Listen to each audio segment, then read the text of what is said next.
ആദ്യമായി കണയങ്കോട് പുഴയിലൂടെ യാത്ര ചെയ്യുമ്പോൾ വർഷങ്ങളായി കിടപ്പിലായിരുന്ന ശില്പിക്കും രവിക്കുമെല്ലാം പറഞ്ഞറിയിക്കാനാവാത്ത സന്തോഷം.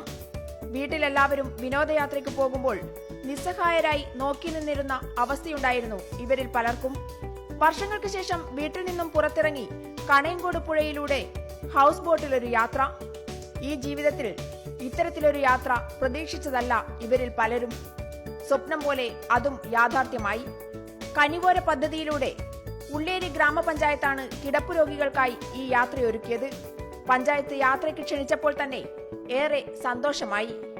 ഇതുവരെ ഇല്ലാത്തൊരു ഭാഗ്യം കിട്ടി ഈ യാത്ര സന്തോഷിക്കും.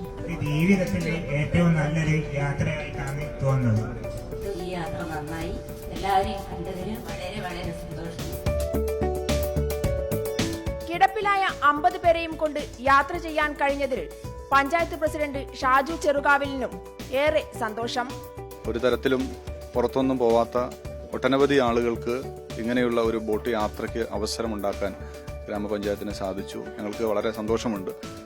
ഇവിടെ ഗ്രാമപഞ്ചായത്ത് ഈ ഒരു പാലിയേറ്റീവ് പ്രവർത്തന രംഗത്ത് വ്യത്യസ്തമായിട്ടുള്ള പ്രവർത്തനങ്ങൾ നടത്തുന്നുണ്ട്. അതോടൊപ്പം കഴിഞ്ഞ വർഷത്തെക്കാളും ഒരുപടി മുന്നേറ്റം ഉണ്ടാക്കാൻ ഞങ്ങൾ കഴിഞ്ഞു എന്നുള്ള ഒരു ചാരിതാർത്ഥ്യം കൂടിയുണ്ട്.